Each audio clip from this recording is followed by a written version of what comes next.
अस्सलाम वालेकुम दोस्तों, मैं हूं राव कमर रिजवान और आप देख रहे हैं मेरा यूट्यूब चैनल। ज़ैनब हमारे घर काम करती थी। वो बहावलपुर की रहने वाली थी।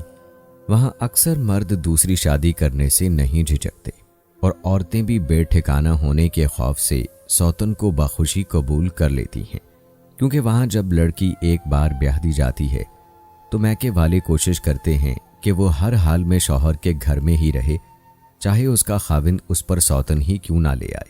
एक रोज ज़ैनब हमारे घर काम कर रही थी। दोपहर का वक्त था। दस्तक हुई तो उसने दरवाजे के सुराख से आंख लगाकर देखा। दूसरे ही लम्हे वो परेशान होकर मेरे पास आई। कहने लगी कि बीबी, जो साहब आए हैं उनसे कह दो कि यहाँ कोई ज़ैनब काम नहीं करती। मैं उसकी बात सुनकर हैरत में डूब गई। ज़ैनब ने मजीद कहा कि हाँ बीबी, ये मेरा शौहर है। पहले तो घर से निकाल दिया और अब ढूंढता फिर रहा है। आपकी बड़ी मेहरबानी होगी अगर आप इससे ऐसा ही कहते। मैं भी इतनी अच्छी काम वाली कोई खोना नहीं चाहती थी, लिहाजा दरवाजे पर गई। ये देखकर हैरान रह गई कि जो शख्स बाहर खड़ा था वो अपने हुलिये से नवाब जैसा लगता था। सामने एक कीमती गाड़ी खड़ी थी, शायद वो उसी की थी।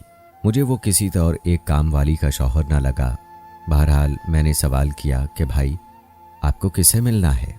ज़ैनब से बाजी, वो मेरी बीवी है। किसी ने बताया है कि वो आपके घर काम करती है। नहीं भाई साहब, आपको गलत फहमी हुई है। इस नाम की कोई औरत हमारे घर काम नहीं करती। वो शख्स मायूस होकर सामने खड़ी गाड़ी में बैठकर चला गया। मैं ज़ैनब की जानिब पलटी और पूछा कि सच बता ज़ैनब, ये क्या किस्सा है? ज़ैनब को मेरे घर काम करते 2 साल होने को आए थे। उसने मुझको कभी शिकायत का मौका न दिया था। वो बहुत सुघड़ औरत थी और अपने अतवार और रख रखाव से वाकई किसी अच्छे घराने की लगती थी। उसने कहा कि बीबी, ये बहुत लंबा किस्सा है और काम पड़ा हुआ है। काम से निमट लूं तो बताती हूँ। तजस्सुस ने मगर मुझे चैन ना लेने दिया। मैंने कहा कि रहने दे काम को, मैं खाना होटल से मंगवा लूंगी। तो मुझे अभी बता कि ये माजरा क्या है? तू घरों का काम करती है और तेरा आदमी इतनी कीमती गाड़ी में आया है। क्या वो कोई नवाब है? शक्ल और हुलिये से तो नवाब लगता था। ज़ैनब ने जवाब दिया कि नहीं बीबी, वो नवाब तो नहीं है, पर जिम्मेदार है, बहुत पैसे वाला है। बस मेरे नसीब में चाकरी लिखी थी सो कर रही हूँ। फिर उसने अपनी कहानी इन अल्फाज में सुनाई। बीबी, जिन दिनों हमारी शादी हुई, हमारे रोज़ो शब भी ऐसे ही मुसर्रत भरे थे जैसे आम चाहने वालों के होते हैं। मेरे शौहर मुझ पर फिदा थे। 2 दिन के लिए मैके चली जाती तो रूठ जाते। कहते, ज़ैनो, तेरे बगैर मेरा वक्त नहीं कटता। जी करता है कि तुम मुझसे एक पल को भी दूर ना रहो।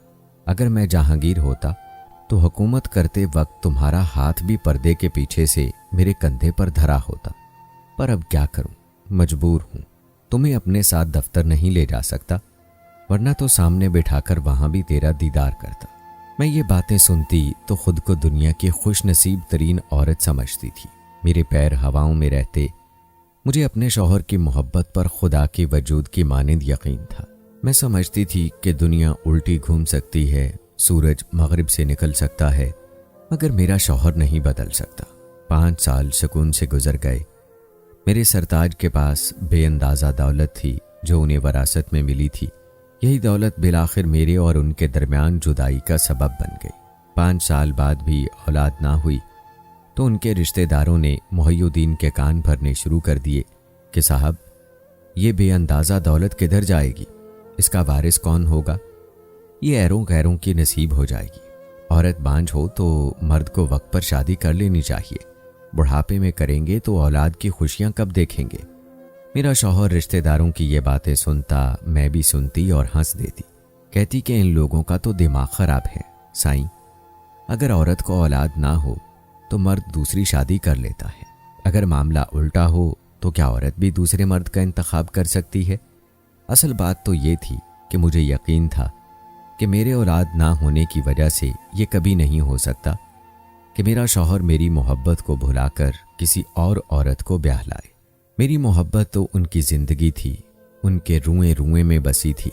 भला ये कैसे मुमकिन था कि मोहब्बत का ये 9 लखा हार मेरी गर्दन से उतार कर किसी और की गर्दन की जीनत बन जाए। औरत भी मर्द के बारे में किस कदर खुश फहमियों में मुब्तला रहती है। नहीं जानती कि इस हस्ती को बदलते देर नहीं लगती। जहां औरत की मोहब्बत चट्टान की तरह मजबूत हो सकती है, वहां मर्द की मोहब्बत महज मसलहत भी बन सकती है और किसी रोज भी उसकी नीयत बदल सकती है। किसी खूबसूरत औरत को देख ले तो उसका दिल काबू में नहीं रहता, जबकि शरीफ औरत हमेशा एक मर्द की मोहब्बत को ही अपनी जिंदगी का हासिल समझती है, ख़ास उसकी नज़रों के सामने कितने ही मर्द क्यों ना गुजर जाएं। एक दिन किसी ने खबर दी कि मुहय्यिद्दीन ने दूसरा ब्याह रचा लिया है। ये इंकिशाफ मेरे लिए ऐसा ही था जैसे हिरोशिमा और नागासाकी पर एटम बम गिराया गया हो। मेरे दिल की ज़मीन तो ऐसी जली कि फिर उसमें रोईदगी की उम्मीद ना रही। उनकी ये हरकत मुझसे कब तक छुपती, आखिरकार मुझे बताना पड़ा। फिर एक रोज़ वो दूसरी औरत जो अब उनकी बीवी थी को घर ले आए। जो हो चुका था उसे कबूल करना तो नागुज़ीर था। मैं अपने शौहर से मोहब्बत करती थी, इसलिए मुहय्यिद्दीन को परेशान करना या अलहदगी का मुतालबा करना मेरे लिए बाइसे तकलीफ था। लिहाजा इस कड़वे घूंट को पीकर खामोश हो रही माँ ने भी समझाया कि अपने शौहर के घर रहो और शौकन के साथ गुजारा करो। मैं के आप बैठने से कुछ खुशियाँ ना मिलेंगी, अलबत्ता भाइयों और भाभियों पर बोझ बन जाओगी। अपना घर अपना होता है। मुहय्यिद्दीन तुमसे बुरा सलूक नहीं करेगा। मर्द औलाद के लिए दूसरी शादी करते हैं और फिर वो तो पैसे वाला है, ये कोई अनहोनी बात नहीं। मर्द ऐसा करते रहते हैं, कौन उनसे बाज पुरस कर सकता है। शौकनें शहजादियों और मलकों पर भी पड़ती हैं, वो भी तो बर्दाश्त करती हैं। माँ के समझाने से नसीब का लिखा जानकर सब्र कर लिया। सोचा कि अगर शौकन को शौकन ना समझूंगी तो जिंदगी के दिन अच्छे गुजर जाएंगे, मर्द भी पुरसकून रहेगा और हमारा सुकून भी तहोबाला ना होगा। मैंने कभी महजबी को शौकन नहीं जाना, मगर ये जाने किस मट्टी की बनी थी। बावजूद मेरे अच्छे सलूक के उसको मेरा वजूद कांटे की तरह खटकता था। बहाने बहाने से घर का सुकून बर्बाद करने से ना चूकती। रफ्ता रफ्ता मुहय्यिद्दीन भी लाताल्लुक होते जा रहे थे। मैंने सोचा कि वो जो मेरे साथ कर रहे हैं उसे बर्दाश्त कर लूं। न जाने महजबी ने क्या पढ़ाया कि शौहर ने मेरी परवाह करना छोड़ दी। मैंने ये भी सह लिया। मुहय्यिद्दीन ने उस औरत की झूठी शिकायतों पर कई बार मेरे साथ गालम गलोच भी की, मगर मैंने सब्र किया। शौकन के बच्चों को संभाला, उनकी खिदमत की और माँ से बढ़कर प्यार दिया, क्योंकि वो मेरे मुहय्यिद्दीन के बच्चे थे, सो मुझे दिल से अजीज थे। बच्चे तो प्यार के तालिब होते हैं। प्यार पाकर वो मेरे दीवाने हो गए। हर वक्त मेरे पास रहते। वो मुझे अपनी माँ से ज़्यादा चाहने लगे। उसको ये बात भी गवारा न थी कि उसके बच्चे मुझसे ज़्यादा प्यार करें। वो उन मासूमों को रुई की तरह धनक डालती। एक रोज़ मुझसे मिलने के लिए मेरे चचाजाद भाई हमारे घर आया। माँ बहावल नगर में थीं और बहुत बीमार थीं। वो यही बताने आया था। वो तो मुझे अपनी सगी बहन जैसा जानता था। कभी सोच भी नहीं सकती थी कि शौकन मुझ पर ऐसा बुरा इल्ज़ाम लगा देगी। बिलाल बेचारा बमुश्किल 1 मिनट बैठा होगा। उसने चाय की प्याली तक न पी, बस माँ की अलालत का बताया और चला गया। न जाने माँ जबी ने किस अंदाज से मुहय्यिद्दीन को ये बात बताई कि उसने मुझसे कहा, मेरी गैर मौजूदगी में दीगर मर्दों को घर में बिठा लेती हो, तुम्हें शर्म नहीं आती? वो तुम्हारा चचाजाद था, महजबी का तो नहीं था, फिर तुमने उससे पर्दा क्यों नहीं कराया? हालांकि महजबी तो उस कमरे में आई भी नहीं थी जहां हम बैठे थे। उसने कहा, तुम अभी और इसी वक्त मेरे घर से निकल जाओ। मुझे ऐसी आवारा औरत को घर में रखने की ज़रूरत नहीं। मेरी बेटियां आज छोटी हैं, कल बड़ी हो जाएंगी, तो क्या तुम्हारे ऐरे गहरे रिश्तेदारों के माथे लगेंगी? मैं अब तुमको मजीद बर्दाश्त नहीं कर सकता। मैं भला आबाद ही कब थी जो अब बर्बाद हो रही थी। ये सोच कर कि औरत की शराफत पर धब्बा ना आए, यहाँ पड़ी थी कि शौहर का घर है, कोई मुझ पर उंगली ना उठाए, वरना 2 वक्त की रोटी देने वाला तो खुदा ही है। उस वक्त सख्त सर्दी थी, सर पर चादर ना पैर में जूती। उन्होंने मुझे बांह से पकड़कर बाहर कर दिया। कुछ देर बरामदे में ठहरी रही। बच्चे बाहर आए और मुझसे लिपट गए। वो मुझे भींच कर रो रहे थे, लेकिन उस जालिम मर्द ने उनको भी खींचकर अलहदा करके कमरे में बंद कर दिया और मुझे घर से बाहर निकाल दिया। मैं नंगे पांव शदीद सर्दी में पैदल कई मील चलकर शहर आई और अपने वाकिफ लोगों के घर पनाह ली। उन बेचारों ने मुझे सहारा दिया, क्योंकि थकन और सदमे से आते ही फर्श पर गिर पड़ी थी। चलते चलते पांव सूज गए थे। وہ جو مجھ سے محبت کے بلند بانگ دعوے کرتا تھا، اس نے آج مجھے 3 کپڑوں میں دھکا دے دیا تھا۔ امی فوت ہو گئیں، کچھ دن بھابھیوں نے رہنے دیا، پھر کہا کہ شوہر اور سوکن کو منا لو اور اپنے گھر جاؤ۔ کیا عمر بھر ایسے ہی در بدر ہوگی؟ بھائیوں کا بھی یہی خیال تھا، لیکن عورت لاکھ سونے جیسی ہو، انسان ہوتی ہے، آخر اس کی بھی عزت نفس ہوتی ہے، وہ مٹی کا مادو تو نہیں ہوتی۔ آج انہوں نے یہ کہا ہے تو کل اس سے بھی برا سلوک کرتے، سو میں نے وہاں جانے کی بجائے لوگوں کے گھروں میں کام کرنا شروع کر دیا۔ میں دوبارہ بہاولپور آ گئی، ایک سہیلی کے پاس چند دن قیام کیا۔ کام کی تلاش میں میرے دن یوں ہی خانماں برباد کٹتے رہے، دل کہیں نہ لگتا تھا۔ کبھی شوہر کی محبت اور کبھی ان کی بے وفائی خون کے آنسو رلاتی تھی۔ دنیا سے جی اچاٹ ہو گیا، سوچتی اے کاش میں خودکشی کر سکتی۔ کبھی دل کرتا کہ بال کھول کر کپڑے نوچ کر سڑکوں پر دیوانی سی پھرنے لگوں، شاید اس طرح سکون مل جائے۔ پھر بھی خود پر قابو کیا اور ایک متمول شوہر کی بیوی ہوتے ہوئے لوگوں کے گھروں میں کام کرنے لگی۔ کافی عرصے بعد ایک روز کسی نے بتایا کہ تمہاری سوکن کو نہ جانے کیسا بخار ہوا کہ وہ پاگل ہو گئی۔ ننگے سر ننگے پاؤں لباس سے بے پرواہ گھر سے باہر بھاگ جاتی تھی، چیختی چلاتی اسے پکڑ کر لاتے کہ گھر چلو، کہتی مجھے چھوڑ دو، میرا کوئی گھر نہیں ہے، پھر دیواروں سے سر ٹکراتی اور بال نوچتی۔ اس کا یہ حال سن کر مجھے بہت افسوس ہوا۔ میں بچوں سے محبت کرتی تھی، اور پاگل ماں کے بچوں کا کیا حال ہوا ہوگا یہ تو ہر کوئی جانتا ہے۔ وہ بیچارے کس طرح خوف زدہ اور قسم پرسی میں ہوں گے۔ وہ معصوم ماں سے محروم ہو گئے۔ اگر میں وہاں ہوتی تو انہیں اپنے پروں میں چھپا لیتی، اپنے کلیجے سے لگا لیتی۔ نہ جانے اب ان کا کیا حال ہوگا۔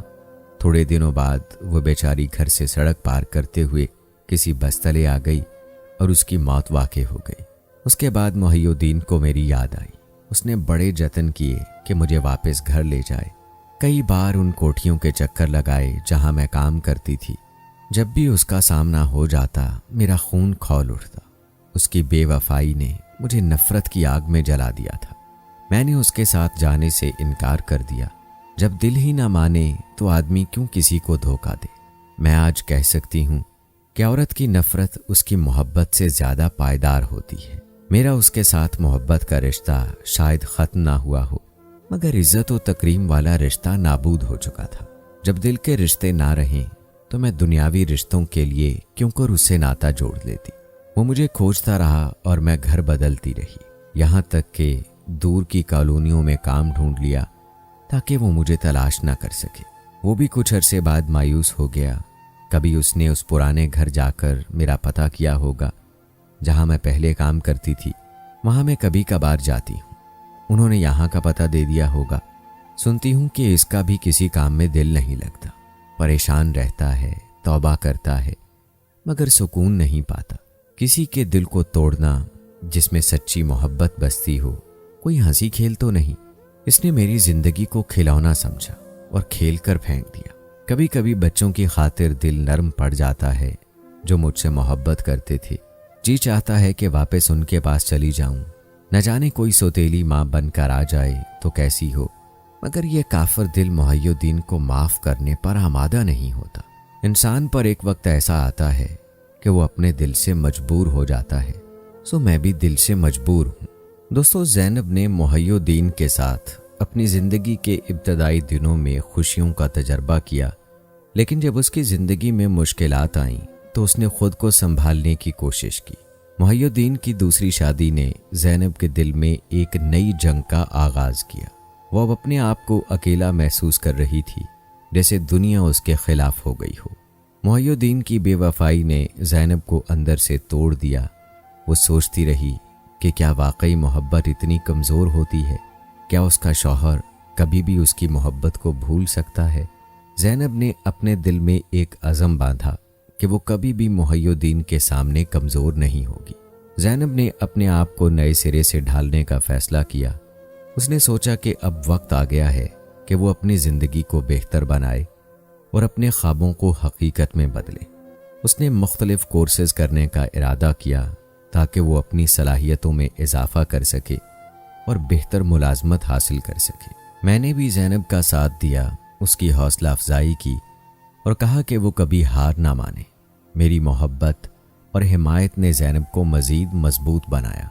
اسے یہ سمجھایا کہ زندگی میں مشکلات آتی ہیں، لیکن ان کا سامنا کرنا ہی اصل بہادری ہے۔ وقت گزرتا گیا اور زینب نے خود اعتمادی پیدا کرنے کے لیے مختلف مواقع تلاش کیے۔ اس نے سوچا کہ اگر وہ خود کو مضبوط بنائے گی تو کوئی بھی مشکل اسے ہرا نہیں سکتی۔ زینب نے اپنی محنت سے پیسے کمانا شروع کیا اور اپنے خوابوں کی تعبیر کے لیے کوششیں جاری رکھی۔ زینب نے محسوس کیا کہ معاشرتی مسائل جیسے دوسری شادی، عورتوں کا مقام اور ان کے حقوق پر غور کرنا ضروری ہے۔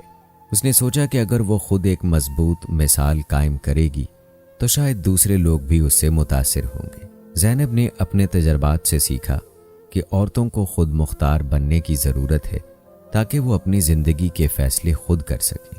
زینب نے خود مختاری حاصل کرنے کے لیے مختلف مواقع تلاش کیے۔ اس نے چھوٹے کاروبار شروع کرنے کا ارادہ کیا تاکہ وہ مالی طور پر آزاد ہو سکے۔ اس دوران زینب نے اپنی محنت سے کامیابی حاصل کی اور ایک نئی زندگی شروع کی جہاں وہ خوش رہ سکتی تھی۔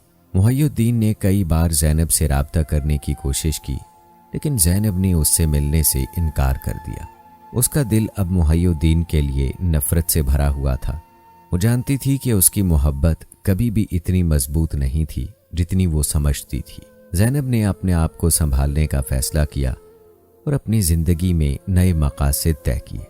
اس نے سوچا کہ اب وقت آ گیا ہے کہ وہ اپنی زندگی کو بہتر بنائے اور دوسروں کے لیے ایک مثال قائم کرے۔ زینب نے اپنے کام میں مزید محنت شروع کر دی اور اپنے خوابوں کو حقیقت میں بدلنے کے لیے کوششیں جاری رکھیں۔ آخر کار زینب نے اپنی محنت اور عزم سے کامیابی حاصل کی۔ اس نے اپنے خوابوں کو حقیقت میں بدلا اور ایک نئی زندگی شروع کی جہاں وہ خوش رہ سکتی تھی۔ زینب چاہتی تھی کہ معاشرتی تبدیلیاں لانے کے لیے اپنا کردار ادا کرے۔ اس نے خواتین کے حقوق پر بات چیت شروع کی اور دیگر خواتین کو بھی حوصلہ دیا کہ وہ اپنی آواز بلند کریں۔ آخر کار زینب نے ایک چھوٹا سا کاروبار شروع کرنے کا ارادہ کیا جس میں خواتین کو ہنر سکھایا جائے گا تاکہ وہ مالی طور پر آزاد ہو سکیں۔ یہ خیال اسے بہت پسند آیا کیونکہ یہ نہ صرف اس کی مدد کرتا بلکہ دوسروں کے لیے بھی راہ ہموار کرتا۔ زینب جانتی تھی کہ کامیابی آسان نہیں ہوگی، لیکن اس کا عزم اسے آگے بڑھاتا رہا۔ اس نے سخت محنت شروع کر دی اور جلد ہی اپنا کاروبار قائم کر لیا جس میں خواتین آ کر ہنر سیکھ سکتی تھیں۔ زینب اب مستقبل کے بارے میں امید مند تھی۔ اسے یقین تھا کہ اگر وہ محنت کرتی رہی تو ایک دن وہ اپنے خوابوں کو حقیقت بنا سکے گی۔ یہ داستان ہمیں سکھاتی ہے کہ مشکلات چاہے کتنی ہی بڑی کیوں نہ ہوں، اگر انسان عزم و ہمت سے کام لے تو ہر چیز ممکن ہے۔ تو دوستو، کیسی لگی ہماری آج کی ویڈیو، اور آج کی ویڈیو سے آپ نے کیا سبق سیکھا؟ کمنٹ باکس میں ضرور بتائیے گا۔ ملتے ہیں اگلی ویڈیو میں۔ اللہ حافظ۔